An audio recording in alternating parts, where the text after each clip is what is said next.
Welcome back to Investigate Joe Rogan, the podcast where I fact check and investigate things said on the Joe Rogan Experience. Today I will be looking at episode 1597 with Travis Walton. If you know anything about podcasts or YouTube or whatever, you know that usually when there's a long break between episodes like this, the host comes out and says, I'm so sorry. My wife tripped down the stairs and my kid was really sick and I was super busy. And I'm not going to do that. One thing I will say though before getting started, and I know I'm a little late to the party on this, but Spotify is pretty whack. If you have premium, you're basically getting the worst of both worlds because you're paying, but then there's still ads on the Joe Rogan Experience. But anyway, on to Travis Walton. Like Bob Lazar, there is no evidence to support any of Travis Walton's claims that he was abducted by aliens, but there are a few concrete things that he tries to point to as being evidence. So the first thing I'm going to do is talk about these things. Like all other alien people on JRE, he references various secret witnesses and documents that he somehow has access to, but you don't. And these, prove his claims and whatever. And this is a common theme I've mentioned before, this sort of esoteric knowledge that you just can't access. Obviously, I can't comment on any of these things that he brings up, but if you are in the CIA and you can comment on them, please email me so that I can learn. He does try to use a few tangible things as evidence, though.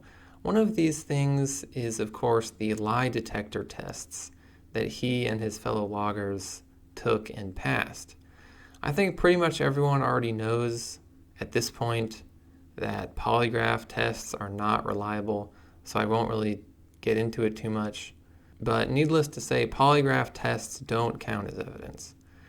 But since he brings it up, he's the one who brought up polygraphs, I do think it's worth mentioning that in 2008, he went on the game show The Moment of Truth, where you win money by answering a series of increasingly embarrassing questions while taking a polygraph. They asked him if he was abducted by aliens, and he failed that test. So he's passed some tests, he has failed other ones.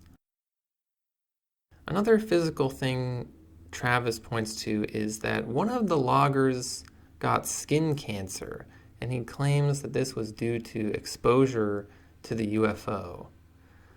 I couldn't find anything online about this, and really it just raises the bigger question of why Travis himself didn't get skin cancer, since he was obviously the most exposed because he was in the UFO. He would probably just say that the ALMAs cured him though, but then why didn't the ALMAs cure the other guy? It's kind of rude of them. The only other thing he tries to use as evidence is the fact that some of the trees near the place where the UFO supposedly landed have some wide growth rings. He says that this is due to the radiation from the UFO, but the reality is that there are things that can cause trees to have wide growth rings besides UFO radiation. This was a big shock to me when I found this out. For instance, higher than average temperatures during the spring, or higher than average rainfall. Removing nearby trees can also cause wider growth rings because then the tree will be less crowded and end up getting more resources. That's probably the cause in this case, seeing as how they were up there removing things. So I think it's pretty obvious that this guy didn't get abducted by aliens. At least there's no reason to think he did. So then the question becomes, what is actually going on here? I think there are a few things to consider that give the situation context. The first is this. Travis Walton was into UFOs before the incident. He tells Rogan that he's seen all kinds of other UFOs, but he doesn't answer when Rogan asks him if these were before or after his abduction. He knows that this will make him look bad. The reality is that he had always been a UFO fanatic. The sheriff at the time described him and his brother as, quote, longtime students of UFOs. This isn't the only piece of context that makes the truth more obvious. 2 weeks before the incident, NBC aired the primetime, made-for-television movie, The UFO Incident, which is about the 1961 Betty and Barney Hill abduction case. It's quite the coincidence there. Quite the coincidence. But the most damning thing of all is something that an author named Robert Schieffer has written about. Travis and the other guys were way behind their logging schedule. At the time of the supposed abduction, there were only 5 days left of their contract and 100 acres left to do. If they failed to complete the job in time, they would have been fined and they would have lost a lot of money. But a member of the team going missing would count as a, quote, act of God and get them out of the contract. So then the question is, why would they make up such a wacky lie to get out of the contract? Why not just say their equipment got stolen or something like that? Well, a UFO story would not only prevent them from losing money, it would gain them new money. That year, they won the National Enquirer's annual Best UFO Case of the Year award, which comes with a prize of $5,000. That doesn't seem like that much, but this was in 1975. So adjusted for inflation, that's about $24,000. I would definitely lie to the National Enquirer for $24,000. Of course, $24,000 is nothing compared to all the money Travis has made off of the movie, books, media appearances, UFO convention appearances, etc. He even ran his own UFO convention for a while. Despite all of this, he directly tells Rogan that he has never promoted his story, which is just the most laughably wrong thing that he says about his post-abduction life. I do think that there's more to Travis Walton than just lying, however. I think the abduction story is clearly a lie to make money. However, he apparently was a true alien believer before the hoax, and he seems very sincere today.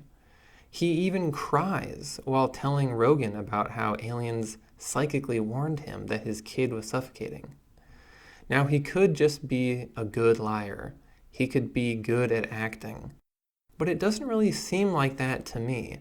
I think he does sincerely believe in aliens, even if he doesn't sincerely believe his own story.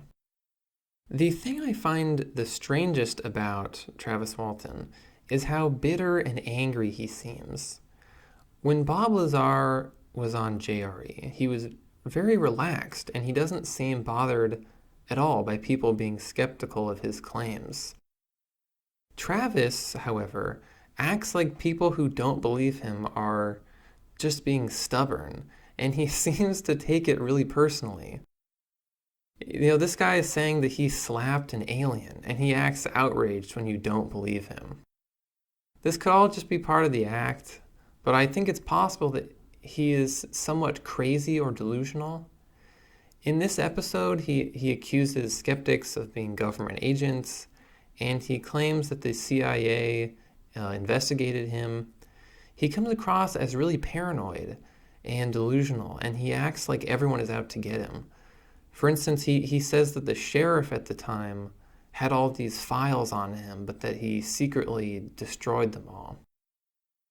Maybe it's possible that he's so delusional, he actually now believes his own lie. He makes some other weird claims as well. For instance, he says that his, quote, real father worked on the Apollo moon landing.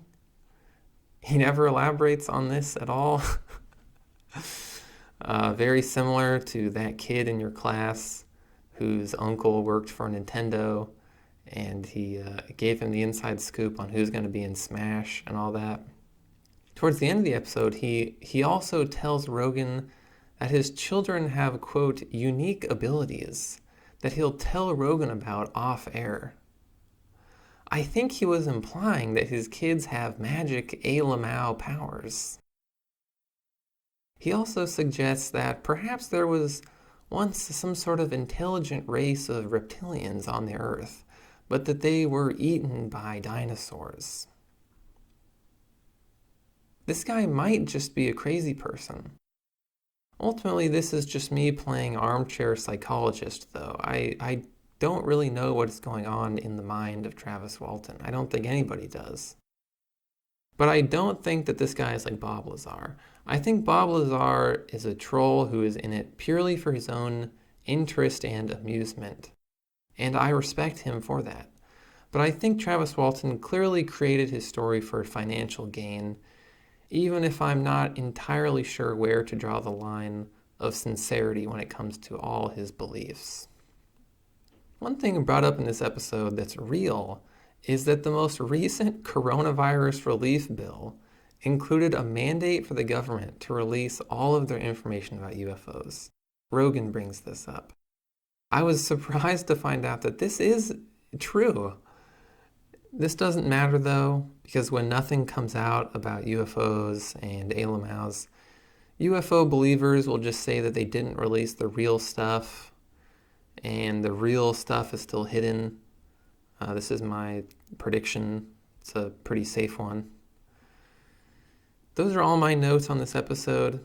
If you have any thoughts or opinions on this important matter, you can email them to me. If you're in the CIA and you have the real Lamau info, please email that to me. If you are an alien, please do not email me, because I would look like a total idiot if you ended up actually existing. Thank you for listening. Be sure to tell your friends about Investigate Joe Rogan, and I will see you next time.